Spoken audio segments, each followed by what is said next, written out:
नमामि अमित ज्ञान रूपम कृपालम अवबोधदाता सुबुद्धि निधि विशालम क्षमाशील यति धीर गंभीर ज्ञानम धर्मकील दृढ़ थीर समधीर ध्यानम जगत त्राणकारी अघारी उदारम भगत प्राण रूपम दया गुण अपारम नमो सद्गुरु ज्ञान दाता सुस्वामी नमामि नमामि नमामि नमामि। श्री सद्गुरु महाराज की जय।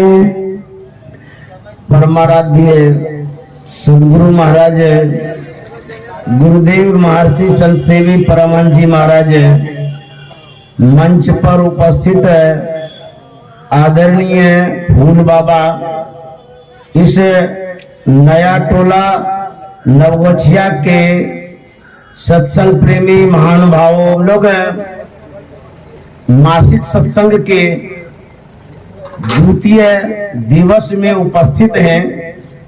यह प्रथम पाली है, इसके बाद इस यज्ञ का समापन होगा और हमारे जो स्वर्गीय तेतर बाबू हैं उनको हम लोग याद कर रहे हैं और साथ ही मासिक सत्संग को भी हम लोग याद कर रहे हैं।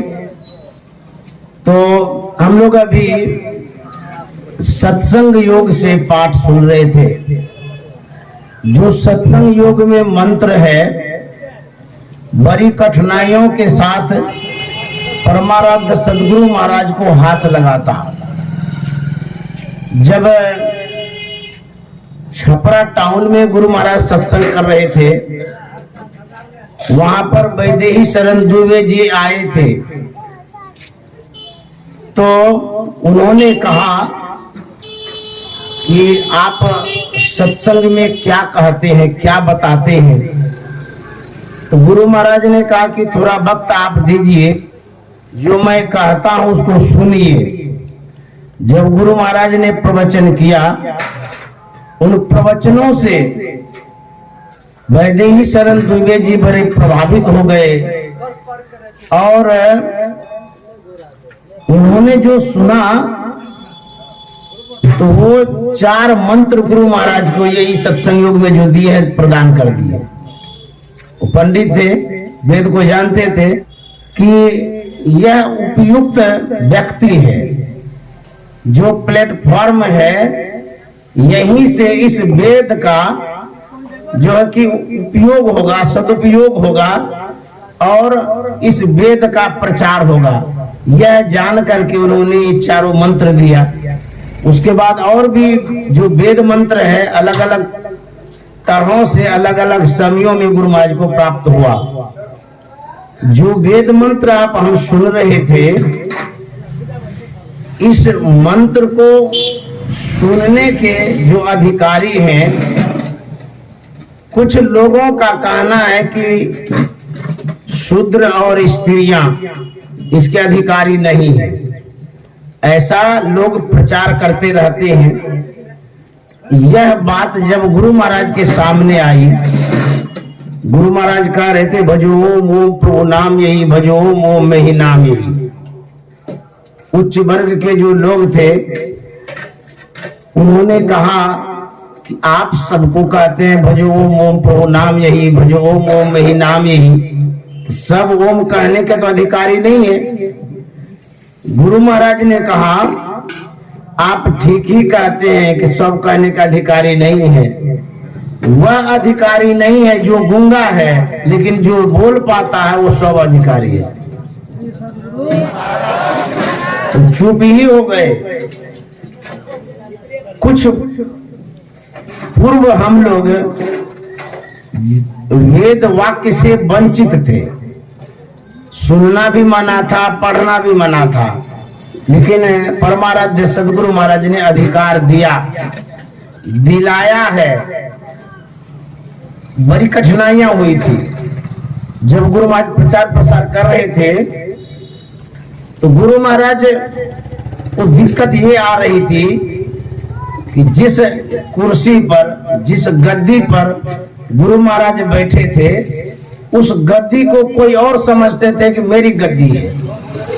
तो गुरु महाराज सत्संग कर रहे थे, एक व्यक्ति आता है, वह कहता है आप इस गद्दी पर कैसे बैठ गए? ये गद्दी तो हम लोगों के लिए है, इस कुर्सी पर हम लोग बैठते हैं, आप कैसे बैठ गए? आप तो अधिकारी नहीं है बैठने के। गुरु महाराज ने जवाब दिया कि मैंने देखा कि कुर्सी खाली है इसीलिए बैठ गया, यदि कुर्सी पर कोई बैठा रहता तो हम कहां से बैठते? तो यह जो गद्दी है गुरु की गद्दी है, ज्ञान की गद्दी है, सिद्ध गद्दी है, संत की गद्दी है, किसी व्यक्ति विशेष की गद्दी नहीं है। जब कोई व्यक्ति अपने अधिकार से वंचित हो जाता है तो फिर कोई दूसरा अधिकार ले लेता है। जो कार्य जिन व्यक्तियों को करना चाहिए था उसमें समता नहीं थी, विषमता थी, इसीलिए गुरु महाराज ने उन कार्य को छीन लिया और अपने से गुरु महाराज पंडिताई करने लगे। गुरु महाराज ने यह हम लोगों को अधिकार दिया और जो हम लोग अभी पढ़ रहे हैं, सुन रहे हैं, ऐसा सुनना मना था। जब आप सोशियोलॉजी पढ़ेंगे, समाज शास्त्र, उसमें बड़ी विडंबना है, भेदभाव है, ज्ञान सबको नहीं दिया जाता था, लेकिन हमारे संतों ने कहा चहुवर्णा को दे उपदेश, सबको उपदेश दो। मानव मात्र ज्ञान के अधिकारी हैं, लेकिन उस ज्ञान को कोई अपने कब्जे में करके रखता है कि सबको मत ज्ञान बताओ, क्यों? सब होशियार हो जाएगा, फिर हमको कोई पूछेगा नहीं। तो गुरु महाराज ने कहा नहीं, सबको बता दो। गुरु महाराज ने कहा यह जो संत मत है, जिस मत से हम लोग जुड़े हुए हैं, जितने मनुष्यधारी हैं प्रभुभक्ति कर सकते, सभी सब कोई अधिकारी है, कोई व्यक्ति विशेष अधिकारी नहीं है। तो गुरु महाराज ने यह जो ज्ञान दिया सभी वर्गों में, सभी जातियों में, सभी धर्मों में एक समान, यदि संत मत वाला ज्ञान ढूंढने जाएंगे, खोजने जाएंगे, तो डिबिया बार के खोजिएगा तो मिलेगा ही नहीं, ऐसा ज्ञान है। और जिसके पास भौतिक ज्ञान है, जो बड़े बड़े संत कहलाते हैं, टीवी वाले बाबा सब, उसको भी ये पता नहीं है। लेकिन हम लोगों को जो मिला है, ये गुरु महाराज की बहुत बड़ी कृपा है, अद्भुत ज्ञान है। बड़े बड़े महात्माओं के पास जाएंगे, बहुत रुपया खर्चा करना पड़ेगा। सत्संग सुनने में जो एंट्री होती है उसका फीस लगता है। जो बड़े बाबा हैं उनके पास जाके देखिए, दूसरे संप्रदायों में एंट्री का फीस लगता है, दीक्षा का फीस लगता है। आप जो उनके अनुयायी बनेंगे, मासिक रुपया लगता है, लेकिन गुरु महाराज ने सब फ्री कर दिया। यह बड़ी विशेषता है गुरु महाराज की। जब गुरु महाराज गए थे ऋषिकेश, वहां महर्षि महेश योगी थे, कितने बड़े महात्मा थे। विदेश में अपने हवाई जहाज से प्रचार करने के लिए जाते थे, अंग्रेजी जानते थे वो लोग, विदेश में उनका बहुत प्रचार है, महर्षि महेश योगी का। जब गुरु महाराज के ज्ञान को सुना, प्रवचन को सुना, तो बड़े प्रभावित हो गए और उन्होंने कहा कि मैं आपको हवाई जहाज गिफ्ट करता हूं। गुरु महाराज ने कहा क्यों, हवाई जहाज की क्या आवश्यकता है? बोले कि विदेश में प्रसार करिएगा। तो बोले क्यों, आप तो करते ही हैं, फिर हमारी क्या आवश्यकता है? तो महर्षि महेश योगी ने कहा था कि आपके पास जो ज्ञान है वह मेरे पास नहीं है। यदि इस ज्ञान का प्रचार विदेश में होगा तो बहुत लोगों का कल्याण होगा। गुरु महाराज ने कहा मेरे पास हवाई जहाज है ही, आपके हवाई जहाज की आवश्यकता नहीं है। तो महर्षि महेश योगी ने कहा आपके पास कौन सा हवाई जहाज है? गुरु महाराज ने कहा बैलगाड़ी वाला हवाई जहाज है, उसी से मैं प्रचार प्रसार करता हूँ। जहां तक रही बात विदेश में प्रचार करने की, पहले तो मैं अपने देश के अंधेरे को दूर कर लूं, तब विदेश में प्रकाश करूंगा।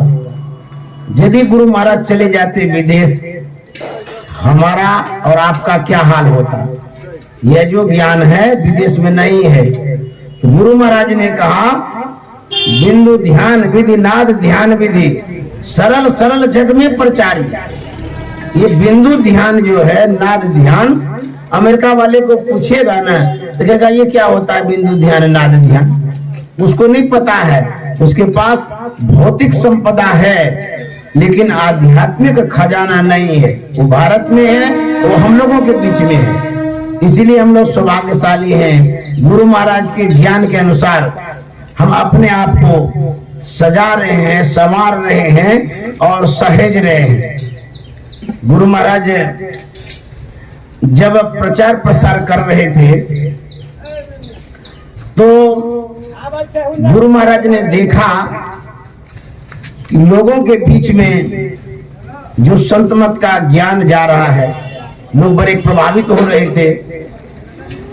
और गुरु महाराज जो भी कहते थे जिनके सामने, वो कुछ छिपा के नहीं कहते थे। ये नहीं कि गरीबों के बीच में गए तो थोड़ा छोटका छोटका बात कहेंगे, पैसा वाले के पास जाएंगे तो बड़का बड़का बात कहेंगे। ऐसा भी कोई होगा छिपाने वाला, लेकिन गुरु महाराज जैसे उदार व्यक्ति गरीबों के साथ वही बात करते थे जो अमीरों के पास करते थे। उदारता पूर्वक दिल खोल करके कहते थे। जो कल्याण की बात है वह सबके लिए समान है। तो गुरु महाराज जब भी कहते थे, आपके बीच वही कहते थे, औरों के बीच वही कहते थे, सबके बीच वही कहते थे। तो गुरु महाराज की ये उदारता रही है। एक बार गुरु महाराज सत्संग कर रहे थे, वहां पर एक जिज्ञासु आए। उन्होंने कहा कि महाराज आपने जो सत्संग किया बड़ा अच्छा लगा, लेकिन मैंने देखा कि आपके सत्संग में ठाकुर जी का कहीं स्थान नहीं है। तो गुरु महाराज ने कहा आप सत्संग सुने? बोले बड़े गौर से सुने। तो गुरु महाराज कहते हैं हमने तो ठाकुर जी को पधराया। तो लोग कहते हैं कि हम तो देखे ही नहीं कहाँ पधराए, मेरी नजर वहां तक नहीं गई। आप बतला दीजिए कि ठाकुर जी कहाँ पर है, थोड़ा मैं देख भी लूं कहाँ आपने पधराया है। तो गुरु महाराज ने कहा आपने जो सत्संग सुना वही ठाकुर जी थे, उसी को मैंने पधरा दिया। यह जो सत्संग है, ज्ञान यज्ञ है, जिस भगवान को आप मानते हैं, जिस ईश्वर को मानते हैं, जिस परमात्मा को मानते हैं, उसका रूप कैसा है, देखने में कैसा लगता है। हमारे जो आदरणीय तेतर बाबू हैं, उनके आवास में प्रतिमा है, भगवान की प्रतिमा है, मूर्तियां हैं, क्योंकि वो मूर्तिकार हैं, कलाकार हैं। तो जो बना करके प्रतीक आपके सामने प्रस्तुत किया गया है, क्या वही भगवान है? संत मत कहता है उसमें जो व्यापक है वो भगवान है, वो जो देख रहे हैं वो भगवान नहीं है। तो जो परमात्मा व्यापक है वो किस रूप में है? हमारे गुरु महाराज ने कहा ज्योति और शब्द रूप में है। यदि प्रकाश की प्राप्ति आप करते हैं तो परमात्मा की प्राप्ति होगी। यदि शब्द की प्राप्ति करते हैं परमात्मा की प्राप्ति होगी। ज्योति और शब्द रूप में परमात्मा है। इसी को प्राप्त करने के लिए संत मत का प्रचार है। और जो आंख से देखते हैं वो परमात्मा नहीं है, लेकिन ज्योति और शब्द इस सृष्टि में व्यापक है। मूर्ति में भी है, हमारे अंदर भी है, कण कण में व्यापक है। यदि ज्योति और शब्द न रहे तो सृष्टि समाप्त हो जाएगी। उसी की प्राप्ति हम लोगों को करने के लिए कहा जाता है। जब भगवान श्री राम के सामने हनुमान जी उपस्थित हुए, उन्होंने जिज्ञासा किया कि हे राम, आपको कोई प्राप्त करना चाहे, इसके लिए क्या करना है? आप कह सकते हैं जब भगवान सामने में ही है फिर प्राप्त की बात करते हैं, जब सामने में आई है तो प्राप्त है। लेकिन हनुमान जी कह रहे थे कि आपका जो मूल रूप है, आपका जो निज स्वरूप है, आप जिस रूप में व्यापक हैं वही सही रूप है, उसकी प्राप्ति कैसे होगी? कैसे कोई आपको देखेगा, पहचानेगा? भगवान राम को तो कहना ही चाहिए मैं सामने में हूं, यही रूप है। लेकिन भगवान श्री राम ने कहा है, ये मुक्तिकोपनिषद में है, सत्संग योग में पढ़ लीजिएगा, हे हनुमान बहुशास्त्र कथा कंतारो मंत्रेण विरते किम अन्वेष्टव्यम प्रत्निन मारुति ज्योतिरांतरम। बहुत से शास्त्रों की कथाओं को मथने से क्या फल। हम लोग कथा में जाते हैं, कहानियों में जाते हैं, चाहे वो भागवत कथा हो कि श्री राम की कथा हो, गीता की कथा हो, कोई भी कथा हो, भगवान श्री राम कहते हैं उसको मथने से क्या फल। तब हे हनुमान, अंतर की ज्योति की खोज करो। भगवान श्री राम स्पष्ट कहते हैं तुम्हारे अंदर में जो प्रकाश है उसकी खोज करो। तो भगवान श्री राम को तो कहना चाहिए मंदिर में जाओ, प्रतिमा की पूजा करो, मेरा जहां पर स्थान है वहां चले जाओ, तीर्थों में जाओ, धामों में जाओ, कुछ नहीं कहते हैं। ये मुक्तिकोपनिषद में है कि यदि मुझे कोई प्राप्त करना चाहता है तो उसके अंदर में ही जो ज्योति है, जो प्रकाश है, उसको प्राप्त करेगा तो मैं प्राप्त हो जाऊंगा। अब हम आप सोचे कि कहां जाना है, किस चीज को प्राप्त करना है? परमात्मा को प्राप्त करना चाहते हैं, आपके अंदर में जो प्रकाश है उसकी खोज करिए, आपके अंदर में जो शब्द है उसकी खोज करिए। इसी का प्रचार प्रसार गुरु महाराज ने जीवन भर किया है। इसी को समझाने के लिए इस सत्संग का आयोजन रखा है। हमारे जो परमात्मा है अंदर में है, कहीं खोजने के लिए जाने की आवश्यकता नहीं है। हम लोग कुछ करते हैं, परोपकार की बात, सहयोग की बात, या किसी को आप हेल्प करते हैं तो श्रेय अपने ऊपर लेते हैं, नहीं मैंने किया ऐसा। गुरु महाराज ने जो प्रचार प्रसार किया, इस ज्ञान को जन जन तक फैलाया, इस प्रचार प्रसार का श्रेय किनको वो देते हैं? गुरु महाराज अपने ऊपर नहीं लेते हैं, बल्कि अपने गुरु के ऊपर डालते हैं। मैंने कुछ नहीं किया है, किसने किया है? बाबा देवी साहब ने। मैं उस पद को गाता हूं और बताता हूं। गुरु महाराज कहते हैं मैंने कुछ नहीं किया, जो कुछ भी किया बाबा देवी साहब ने किया। संतान मत प्रचार किया गुरु साहब बाबा देवी ने, संतान मत प्रचार किया गुरु साहब बाबा देवी ने, संतान मत प्रचार किया।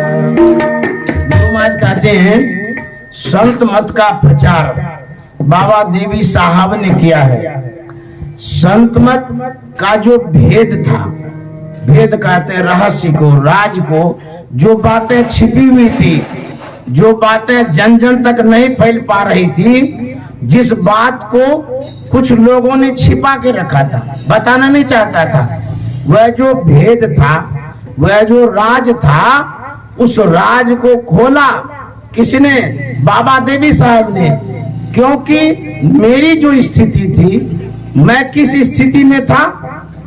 थे अंध बने फिरते बाहिर, अंतर पथ भेद न थे जाहिर। थे अंध बने फिरते बाहिर, अंतर पथ भेद न थे जाहिर। हमको भी बुझाए सिखाए दिया गुरु साहब बाबा देव ने। हमको भी बुझाए सिखाए दिया।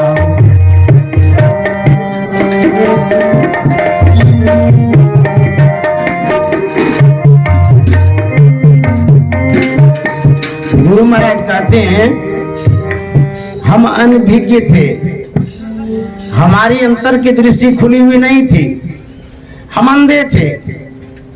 परमात्मा प्राप्ति का साधन मेरे पास नहीं था।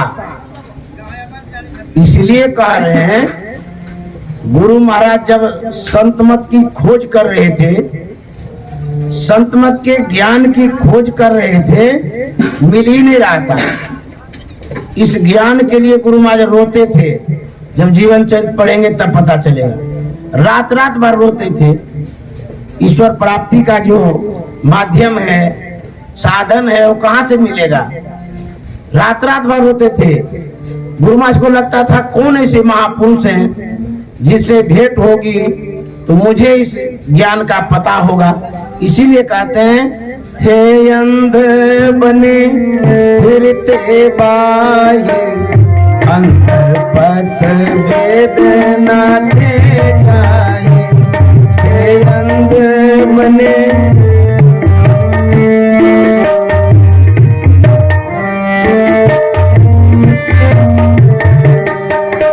हमको भी बुझाए सिखाए दिया गुरु साहब बाबा देव ने।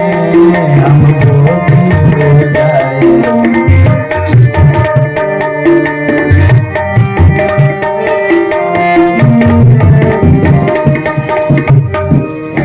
गुरु महाराज कहते हैं हमें बोधि, बोधि का मतलब बोध, जो ज्ञान है, विवेक है, वह बाबा देवी साहब ने दिया। जैसे सत्संग हम लोग करते हैं तो बाबा देवी साहब जब सत्संग करते थे तो बीच में पूछा करते थे कि आपने क्या समझा, इसका क्या अर्थ हुआ, पूछ पूछ करके समझाते थे। गुरु महाराज जब बाबा साहब के सानिध्य में गए तो पूछे थे कि लाला इस मत में आने के पहले तुम किस मत में था? तो गुरु महाराज ने कहा था मैं दरिया पंथ में था। उसी से जुड़े हुए थे गुरु महाराज। तो बाबा देवी साहब ने कहा तू पहले दरिया पंथ में था, अब तू समुद्र मत में आ गया। बोले कि आपके पास दरिया साहब का कोई किताब है? तो गुरु महाराज ने कहा एक छोटा सा किताब तो है, उसकी बानी है उसमें। तो बाबा साहब कहे कि इसको पढ़ो। तो बाबा साहब लेट गए और गुरु महाराज पढ़ने लगे। लेटते ही बाबा साहब खर्राटा भरने लगे। तो गुरु महाराज पढ़ तो रहे थे, लेकिन मन में हुआ कि जब बाबा साहब सो ही गए हैं, वो कहे थे पढ़ने के लिए, वो सुन ही नहीं रहे हैं, अब हम पढ़ के क्या करेंगे? तो किताब मोड़ दिए। जैसे मोड़े उसी समय तुरंत कहते हैं अरे आप पढ़ना क्यों बंद कर दिए? क्या लगता है कि हम नहीं सुन रहे हैं? वो उस पंक्ति से आप पढ़ रहे थे ना? बोले हाँ। बोले वहीं से फिर शुरू करो। अब देखिए संत कैसे होते हैं, जगे हुए रहते हैं, जिंदा भी होते हैं, जागृत जिंदा सदगुरु जग में सब जिनको कर जोड़ा है। संत सोते नहीं है, हम लोग सोते हैं। तो बाबा देवी साहब ने कहा कि इस तरह से पढ़ो। तो बाबा साहब गुरु महाराज को समझाते थे, जब नहीं समझते थे तो डांटते भी थे, बिगड़ जाते थे। तो मुरादाबाद के सत्संगियों ने कहा बाबा साहब से, ये बेचारा बिहार से आए हैं, अकेले हैं, आप इनको इतना डांटेंगे, बिगड़ेंगे तो ये तो चले जाएंगे अपने यहाँ, कैसे ही सत्संग करेंगे। तो बाबा साहब ने कहा था कि इसको मैं डांटता नहीं हूँ, बल्कि इसको मैं चाहता हूँ जल्दी से जल्दी संत मत को सीख ले। देखिए कैसे थे बाबा साहब। इसीलिए गुरु महाराज कहते हैं हमको बोध दिया, सत्संग की बात को बताया उन्होंने। और जब धीरज लाल गुप्त से जुड़े, पहले तो उन्हीं से जुड़े हुए थे 1909 ईस्वी मई में, तो पहला क्वेश्चन प्रश्न यही था गुरु महाराज का, सत्संग क्या है। धीरज लाल गुप्त ने कहा था ईश्वर भक्ति का प्रचार प्रसार। पुनः गुरु महाराज ने पूछा था कि आपका क्या मत है, तो धीरज लाल गुप्त ने कहा था कि संत मत। फिर गुरु महाराज कहते हैं कि संत मत क्या है, तो धीरज लाल गुप्त ने कहा था जो सभी संतों का विचार है उसी को संत मत कहते हैं। गुरु महाराज ने कहा था धीरज लाल गुप्त से क्या आप सभी संतों को मानते हैं? बोले हाँ मैं सभी संतों को मानता हूँ। तो गुरु महाराज ने पूछा था क्या आपके मत में दरिया साहब की वाणी को भी माना जाता है? बोले हाँ। तो गुरु महाराज को इतनी खुशी हुई कि जिस मत से हम जुड़े हैं उस मत की सहमति भी है इसमें, बड़े खुश हुए। उसके बाद 3 महीनों तक, मई 1909 ईस्वी से लेकर के जुलाई 1909 ईस्वी तक रात और दिन सोए नहीं, बल्कि सत्संग को समझते रहे। 3 रोज में तो हम लोग का हालत खराब हो जाएगा। अब गुरु महाराज 3 महीने तक न धीरज लाल गुप्त सोए न गुरु महाराज सोए, 3 महीनों तक जग करके इस संत मत को समझे थे। तब गुरु महाराज ने कहा था मैं संत मत को समझते समझते इतना समझ गया कि मुझे इस मत से कोई हिला नहीं सकता। इसीलिए कहते हैं कि हमको बोध दिया बाबा देवी साहब ने, बोध संत मत का ज्ञान दिया। इतना तक नहीं छोड़ दिया, कहता सुझाए दिया। जैसे कोई बच्चा है आपका, आप बोले कि फलाना सामान ले आओ, वो ढूंढने लगा, उसको मिल नहीं रहा था, तब आप उठ करके जाते हैं, बच्चे को तो दिखता नहीं तुमको ये तो सामान है, बोले हमको कहाँ दिख रहा था, उसको कहता सुझाना। एक होता है कि बताना, इसको बोध कहते हैं, और उसके बाद उसके अनुरूप दिखाना, इसको सुझाना कहते हैं। तो गुरु महाराज कहते हैं हम बोधि बुझाए दिया गुरु साहब बाबा देवी ने, हम बोधि बुझाए दिया गुरु साहब बाबा देवी ने, संतन मत भेद विचार किया गुरु साहब बाबा देवी ने, संतन मत भेद प्रचार की। बाबा देवी साहब ने ज्ञान दिया संत मत का और समझा भी दिया, बताया भी बढ़िया से संत मत क्या होता है। उसके बाद सुझाया। कोई भी व्यक्ति जब दिखा देते हैं रास्ते को, उसको कहते हैं सुझाना। हम जैसे बोल रहे हैं, आप सुन रहे हैं, इसको बोध कहते हैं। इसी बात को संतवाणी को हम समझाएंगे तो उसको कहते हैं बुझाना, बुझाते हैं। और जब संतवाणी के अनुरूप आपको दिखा देंगे, इसको कहते हैं सुझाना। सबसे संभव नहीं है, बताना संभव है, समझा देना संभव है, सुझाना संभव सबसे नहीं है। क्योंकि जिस व्यक्ति को सूझता है वही नहीं सुझा सकता है, और जिसको सूझता ही नहीं वो कैसे सुझाएगा। अर्थात जिसने देखा ही नहीं जिस चीज को, उसको दिखाने वो कैसे जा सकता है।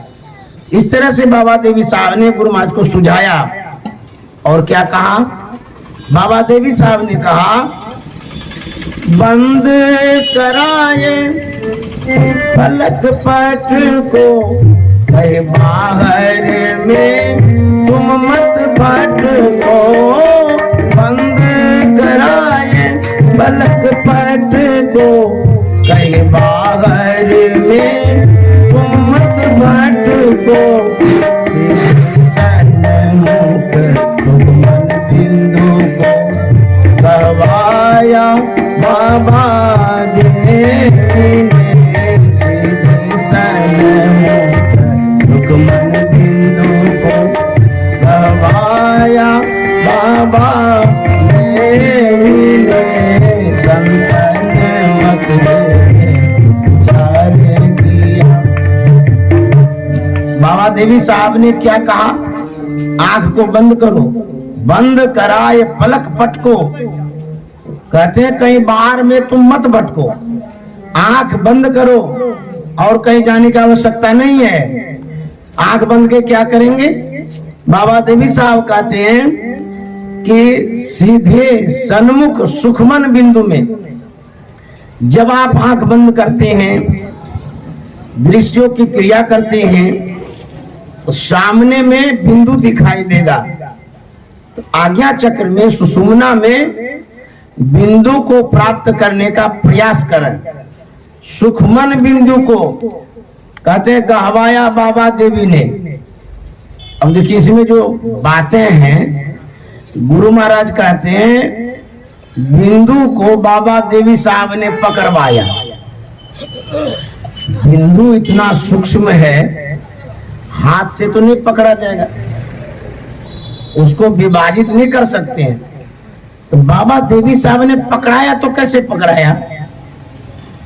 तो गुरु महाराज कहते हैं बाबा देवी साहब जिस स्थूल शरीर को हम आप देखते हैं वो स्थूल शरीर में नहीं थे, बल्कि उनकी जो दृष्टि थी वो सूक्ष्म हो गई थी।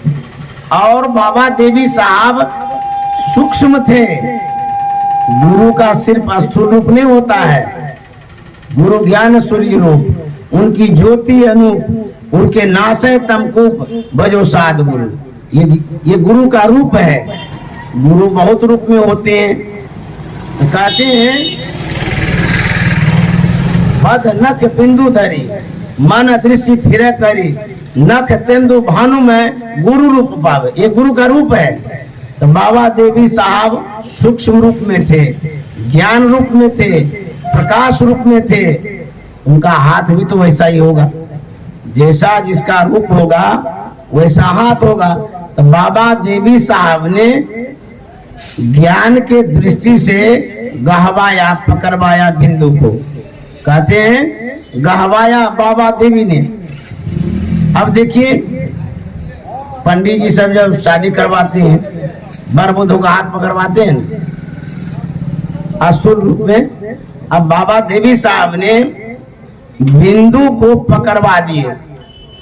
गुरु महाराज की दृष्टि वहां टिकी उनकी कृपा से, इसीलिए कहते हैं गहवाया बाबा देवी ने सीधे सन्मुख बिंदु को। सामने में जो बिंदु है वो गुरु का रूप है, और उस रूप को बाबा देवी साहब ने पकड़वाया। अब आगे क्या होता है? सुखमन घर में ध्वनि धार बजे, जड़ी श्वेत सुरत सौधार बजे। सुखमन घर में ध्वनि धार बजे, जड़ी श्वेत सुरत सौधार बजे। अनहद उलझन यही युक्ति तजे, सतध्वनि की युक्ति दई गुरु ने। अनहद उलझन यही युक्ति तजे, सतध्वनि की युक्ति दई गुरु ने। संतन मत विचार किया, गुरु साहब बाबा देवी ने। संतन मत गुरु महाराज कहते हैं सुखमन घर में, ये जो सुषुम्ना है जिसको आज्ञा चक्र कहते हैं, पर्यायवाची शब्द यदि आप पढ़ेंगे तो इसका उपनाम है। 10वां द्वार, शिव नेत्र, तीसरा तिल, कज्जल केंद्र, ये नाम है। उसी को सुखमना कहते हैं, सुषमन भी कहते हैं। तो गुरु महाराज कह रहे सुखमन घर में ध्वनि धार बजे। ये घर है, गुरु महाराज कहते हैं ये सुषुम्ना जो है घर है। किसका घर है? हमारा आपका नहीं है, साधकों का है, साधना करने वालों का है, और सूरत का घर है। जो आपकी दृष्टि है उसी का ये घर है, क्योंकि हम उसमें जा नहीं सकते हैं शरीर से, हमारी सूरत वहां जाएगी। कहता सुखमन घर में ध्वनि धार बजे। देखिए, जहां विवाह या खुशी का वातावरण होता है वही ध्वनि बजती है, बाजा बजता है, बैंड बाजा बजता है।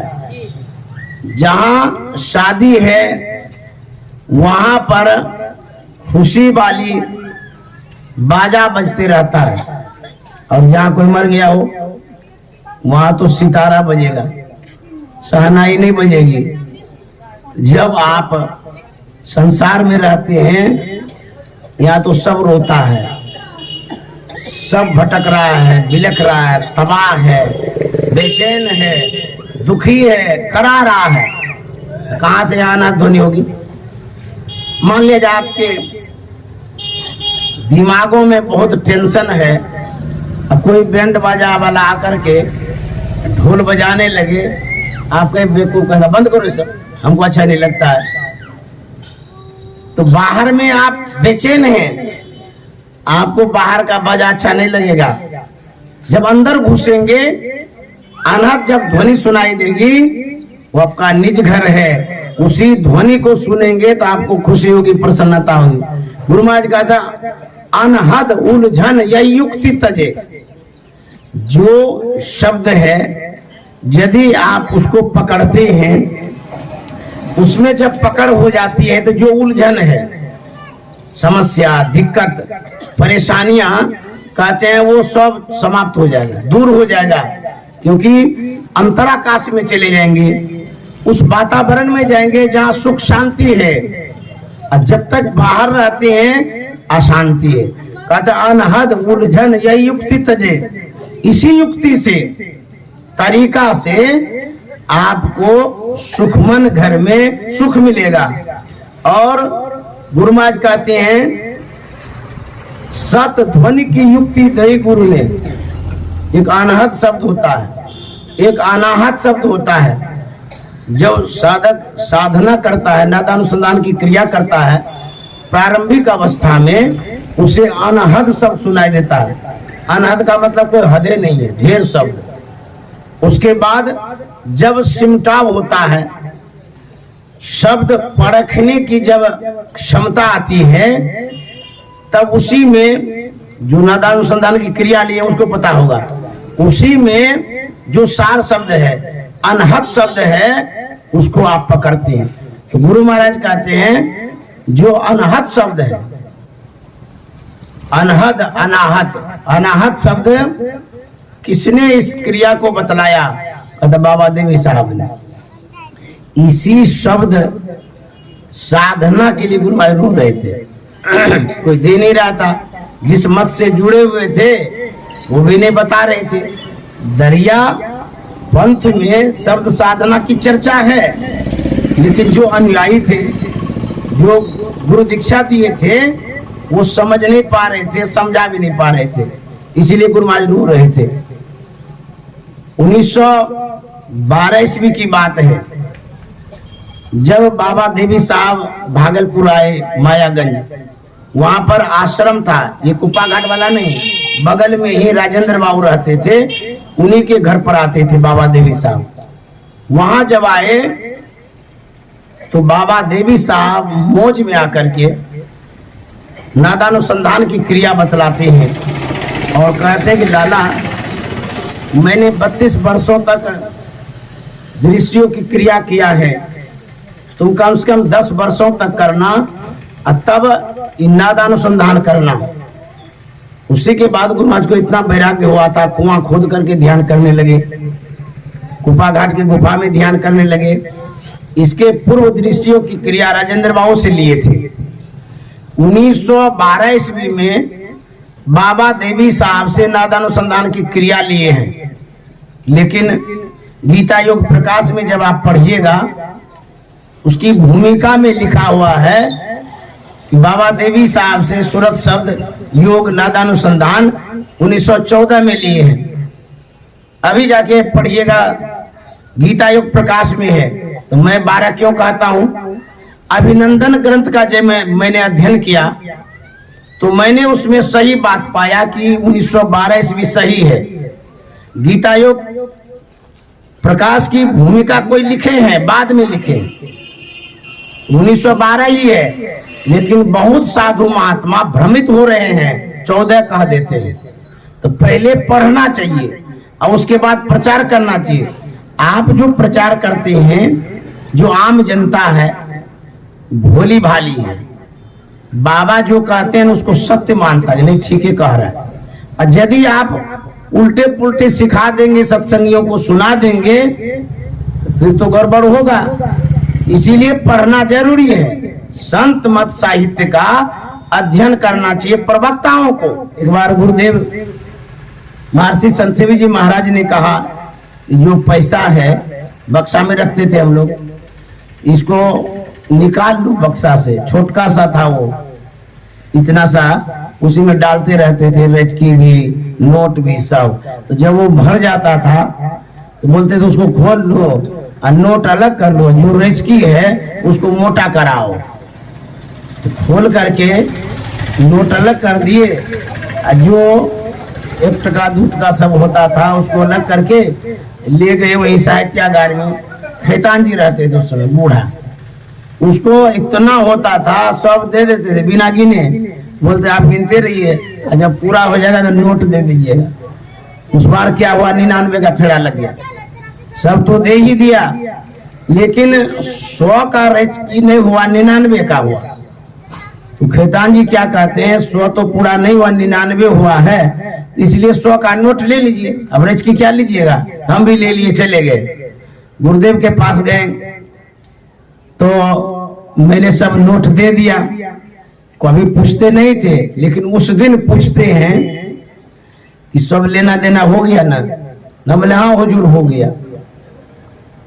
तो फिर दोबारा कहते हैं कि कोई बाकी उकी नहीं ना। मेरे मन में बातें अटक गई, 1 रुपया वाला तो है काम, अच्छा वो तो 100 का दिए हैं, 99 ही था।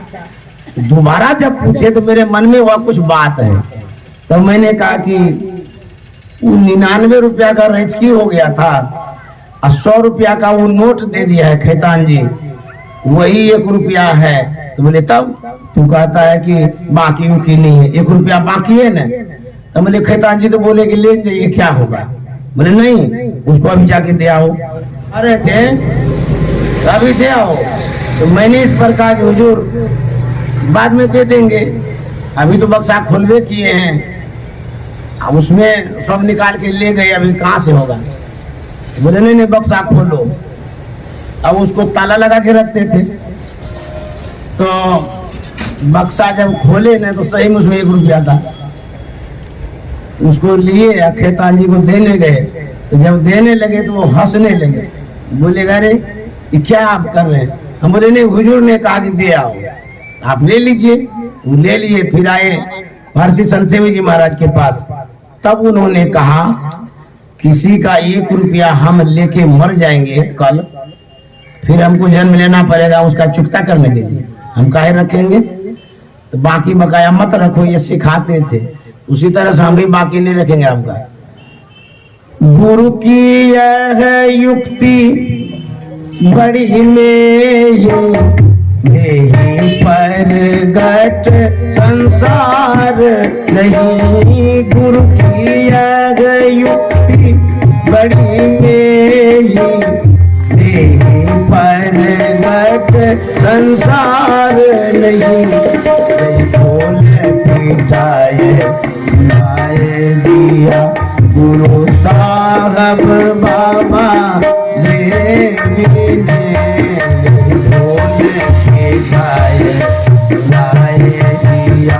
गुरु साहब बाबा संतन चार दिया गुरु साहब बाबा